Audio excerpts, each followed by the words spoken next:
Perkenalkan, kami dari kelompok 3, nama saya Dea Kurniawati, NIM 20070531033, absen 7. Perkenalkan, nama saya Nyaman Sofiayanti, nomor NIM 20075311036, nomor absen 08. Perkenalkan, nama saya Niko Mangyunikayanti, NIM 20075311038, nomor absen 9.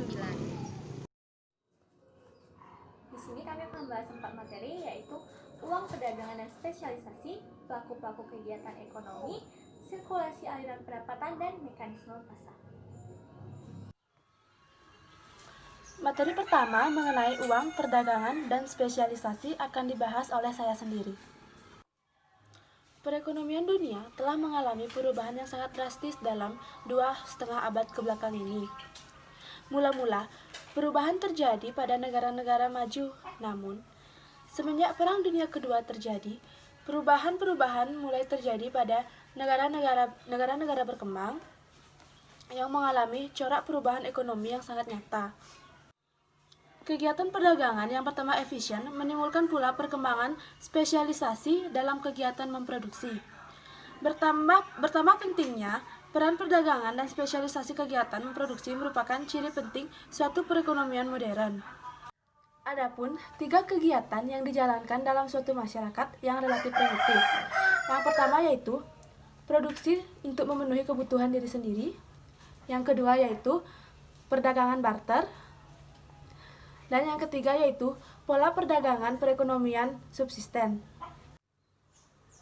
Produksi untuk memenuhi kebutuhan diri sendiri, di mana di sini dimaksud adalah tingkat produktivitasnya rendah dan produksi hanya untuk kebutuhan diri sendiri.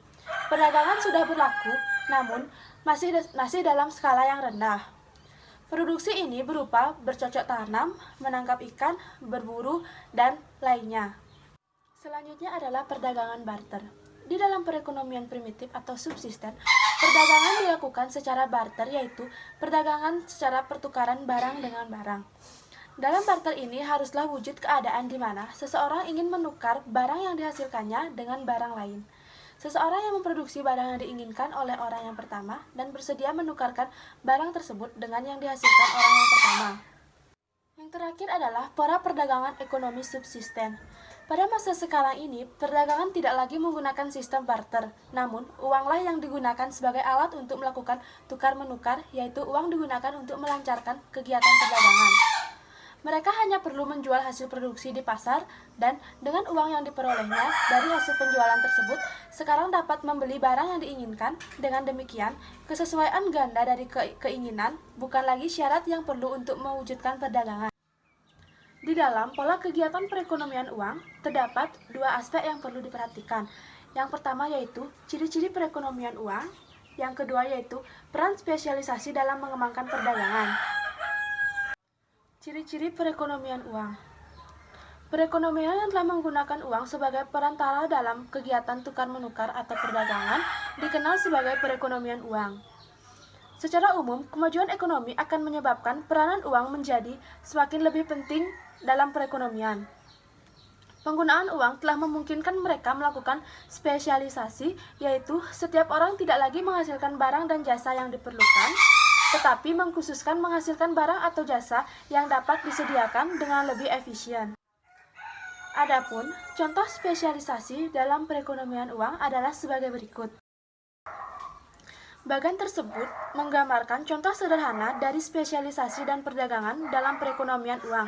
Seorang petani tukang kayu dan tukang jahit tidak perlu menghasilkan semua barang yang mereka inginkan. Yang mereka lakukan adalah melakukan spesialisasi dalam memproduksi barang yang mereka hasilkan secara paling efisien. Maka, petani menghasilkan bahan makanan, tukang kayu menghasilkan perabotan, dan tukang jahit menghasilkan pakaian. Adanya uang menyebabkan syarat kesesuaian ganda dari keinginan tidak berlaku dalam proses perdagangan. Dapat dilihat walaupun tukang kayu memerlukan makanan yang dihasilkan oleh petani, tetapi tidak memerlukan memproduksi pakaian yang dibutuhkan oleh petani. Perdagangan masih dapat berlangsung. Tukang kayu akan menggunakan uang yang diperolehnya untuk mendapatkan makanan yang diinginkannya. Uang yang diperoleh petani dari penjualan maka akan digunakan untuk membeli pakaian dari tukang jahit. Seterusnya, tukang jahit menginginkan perabotan dengan mudah mendapatkannya dari tukang kayu karena uang yang diterima dari petani dapat dibayarkan kepada tukang kayu. Adapun beberapa kebaikan-kebaikan dari spesialisasi.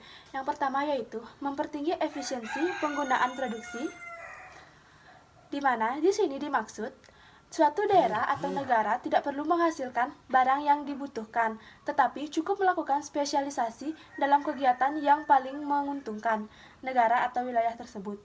Dengan cara ini, faktor-faktor produksi akan digunakan dengan lebih efisien. Yang kedua adalah mempertinggi efisiensi dalam memproduksi. Efisiensi memproduksi yang semakin tinggi tersebut dikenal sebagai economies of scale atau skala ekonomi. Maksudnya, apabila produksi ditingkatkan misalnya menjadi 2 kali lipat, biaya produksi tidak akan meningkat sebesar peningkatan produksi yang telah berlaku, di mana dengan hal ini akan menghemat penggunaan alat-alat produksi dengan cara tidak perlu lagi membeli alat-alat produksi yang sama jenisnya. Yang ketiga adalah mendorong perkembangan teknologi. Spesialisasi menyebabkan pasaran berbagai barang menjadi bertambah luas untuk kegiatan-kegiatan tertentu. Hal tersebut berarti produksi harus ditambah dengan cepat. Untuk memenuhi kebutuhan ini, para pengusaha akan berusaha menggunakan teknologi produksi yang baik dan lebih tinggi produktivitasnya. Baik, sekian materi dari saya mengenai uang, perdagangan, dan spesialisasi. Selanjutnya akan dibahas oleh teman saya. Pelaku-pelaku kegiatan ekonomi dalam ekonomi mikro dibagi menjadi 2, yaitu rumah tangga konsumen dan juga rumah tangga produsen. Rumah tangga konsumen merupakan pelaku ekonomi yang menyediakan faktor-faktor produksi. Faktor-faktor produksi tersebut terdiri dari pemilik tanah yang dibalas dengan uang sewa, yang kedua adalah pemilik modal yang dibalas dengan bunga, dan yang ketiga adalah tenaga kerja yang dibalas dengan gaji atau upah, dan yang terakhir adalah keahlian kewirausahaan yang dibalas dengan keuntungan. Di mana nantinya rumah tangga konsumen akan mendapatkan pendapatan dari penyediaan faktor-faktor produksi tersebut. Nantinya pendapatan tersebut digunakan untuk memenuhi kebutuhan dengan tujuan utama untuk mencapai kepuasan yang maksimum. Rumah tangga produsen merupakan pelaku kegiatan ekonomi yang mengorganisir faktor-faktor produksi agar dapat menghasilkan barang dan jasa, di mana tujuan utamanya adalah untuk mencapai keuntungan yang optimum. Yang pertama adalah industri primer, yaitu mengolah kekayaan alam seperti pertambangan dan pertanian. Selanjutnya adalah industri sekunder yang menghasilkan barang-barang industri seperti tas, baju, dan juga sepatu. Dan yang terakhir adalah industri tersier, yaitu yang menghasilkan jasa. Sirkulasi aliran pendapatan merupakan siklus yang menggambarkan kegiatan ekonomi antara rumah tangga konsumen dan juga rumah tangga produsen, di mana biasanya digambarkan dalam bagan sebagai berikut.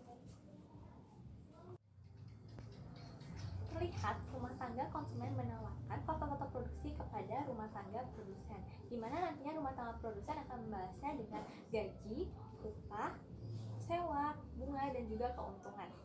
Sedangkan rumah tangga produsen akan menawarkan barang dan jasa kepada rumah tangga konsumen, yang nantinya rumah tangga konsumen akan melakukan perbelanjaan atau pengeluaran.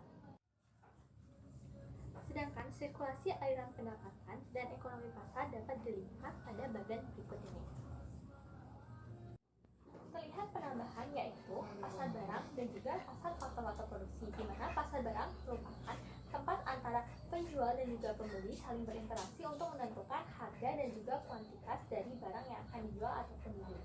Sedangkan pasar faktor-faktor produksi merupakan tempat antara penyedia faktor-faktor produksi dengan pembeli faktor-faktor produksi untuk saling berinteraksi untuk menentukan harga dari faktor-faktor produksi tersebut. Saya akan membahas tentang mekanisme pasar. Kemajuan yang telah dicapai berbagai perekonomian, terutama perekonomian negara-negara maju, membuktikan bahwa pada umumnya mekanisme pasar adalah sistem yang cukup efisien di dalam mengalokasikan faktor-faktor produksi dan mengembangkan perekonomian. Tetapi, dalam keadaan tertentu ia menimbulkan beberapa akibat buruk sehingga diperlukan campur tangan pemerintah untuk memperbaikinya. Berapa kebaikan mekanisme pasar? Yang pertama, pasar dapat memberikan informasi yang lebih tepat. Para pengusaha melakukan kegiatan produksi untuk mencari untung. Maka salah satu pertimbangan yang harus mereka pikirkan sebelum menjalankan usahanya adalah menentukan jenis barang-barang yang dapat menghasilkan keuntungan. Pasar dapat memberikan informasi yang sangat berguna dalam hal ini, yaitu dengan memberikan keterangan tentang harga barang dan sampai di mana besarnya permintaan kepada berbagai barang. Selanjutnya, pasar memberi perangsang untuk mengembangkan kegiatan usaha. Keadaan dalam pasar terus-menerus mengalami perubahan, pertambahan pendapat, kemajuan teknologi, dan pertambahan penduduk akan mengembangkan permintaan. Ini akan memberikan dorongan pada pengusaha untuk menambahkan produksi dan meningkatkan kegiatan ekonomi. Selanjutnya, pasar memberi perangsang untuk memperoleh keahlian modern. Pasar yang semakin meluas berarti lebih banyak barang harus diproduksi. Untuk mempercepat pertambahan produksi, teknologi yang lebih modern harus digunakan dan kemahiran teknik dan manajemen yang modern diperlukan. Kebutuhan ini akan menjadi perangsang untuk memperoleh keahlian dan cara memproduksi secara modern. Pasar menggalakkan penggunaan barang dan faktor produksi secara efisien. Harga suatu barang ditentukan oleh permintaan dan kelangkaannya. Makin besar permintaan, makin tinggi harganya, dan makin langka penawarannya akan semakin tinggi harganya. Akibat dari harga yang diatur secara permintaan dan kelangkaan ini, maka masyarakat akan lebih hati-hati dalam menggunakan berbagai barang yang tersedia.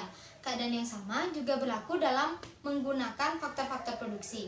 Artinya, harga faktor-faktor produksi yang berbeda, yang penentuannya didasarkan pada permintaan dan tersedianya faktor-faktor tersebut akan menyebabkan para pengusaha berusaha untuk menggunakannya secara efisien. Selanjutnya, pasar memberikan kebebasan yang tinggi kepada masyarakat untuk melakukan kegiatan ekonomi. Tidak seorang pun di dalam pasar mendapat suatu tekanan di dalam menjalankan kegiatannya. Ia bebas untuk membeli berbagai barang yang diinginkannya, dan begitu pula ia mempunyai kebebasan untuk menjual faktor produksi yang dimilikinya kepada pengusaha atau perusahaan yang menurut pendapatnya akan memberikan pembayaran yang paling menguntungkan. Para pengusaha mempunyai kebebasan yang penuh untuk memilih jasa barang-barang yang akan diproduksinya dan jenis-jenis faktor produksi yang digunakan untuk menghasilkan barang-barang tersebut. Adapun beberapa kelemahan mekanisme pasar. Yang pertama, kebebasan yang tidak terbatas menindas golongan-golongan tertentu. Kebebasan dalam melakukan kegiatan ekonomi yang tidak ada batasnya dapat merugikan golongan yang lemah dan kaum minoritas. Persaingan yang sangat bebas menyebabkan golongan yang kuat kedudukannya menjadi lebih kuat lagi. Misalnya pengusaha besar mematikan usaha kecil. Yang kedua, kegiatan ekonomi sangat tidak stabil keadaannya. Mekanisme pasar yang bebas menyebabkan perekonomian selalu mengalami kegiatan naik turun yang tidak teratur. Pada ketika tertentu ia mengalami kemakmuran yang sangat tinggi, tetapi pada masa berikutnya ia mengalami kemerosotan yang sangat serius. Kegoncangan yang seperti itu sangat merugikan masyarakat. Para pengusaha dapat memperoleh untung yang banyak secara mendadak di satu ketika dan mengalami kehancuran pada ketika berikutnya. Inflasi dapat tiba-tiba muncul dan pengangguran yang sangat buruk muncul pada masa berikutnya. Di berbagai negara yang mengalami kegoncangan seperti ini, masalahnya dicoba dihindari dengan cara menerapkan kebijakan pemerintah seperti kebijakan di sektor ekspor dan impor, di bidang keuangan, di bidang perpajakan, di bidang perbelanjaan pemerintah. Nah, selanjutnya, sistem pasar dapat menimbulkan monopoli.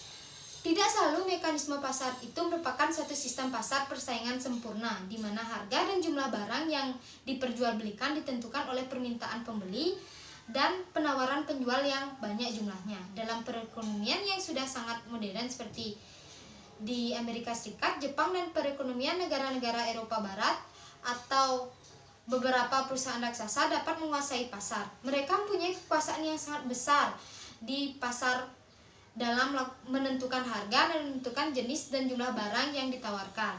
Selanjutnya, mekanisme pasar tidak dapat menyediakan beberapa jenis barang secara efisien. Masyarakat secara bersama-sama memerlukan beberapa jasa-jasa tertentu seperti jalan raya untuk mempertinggi efisiensi lalu lintas, angkatan bersenjata dan polisi untuk keamanan dan ketertiban, dan rumah-rumah sakit untuk menyediakan jasa kesehatan yang murah. Jasa-jasa itu dengan baik diperlukan campur tangan pemerintah. Nah, selanjutnya, kegagalan pasar dan campur tangan pemerintah. Yang dimaksud dengan kegagalan pasar adalah ketidakmampuan suatu perekonomian pasar untuk berfungsi secara efisien dan menimbulkan keteguhan dalam kegiatan dan pertumbuhan ekonomi. Kegagalan ini mendorong pemerintah untuk menjalankan beberapa kegiatan ekonomi. Adapun tujuan campur tangan pemerintah yaitu yang pertama, menjamin agar kesamaan hak untuk setiap individu tetap terwujud dan penindasan dapat dihindarkan.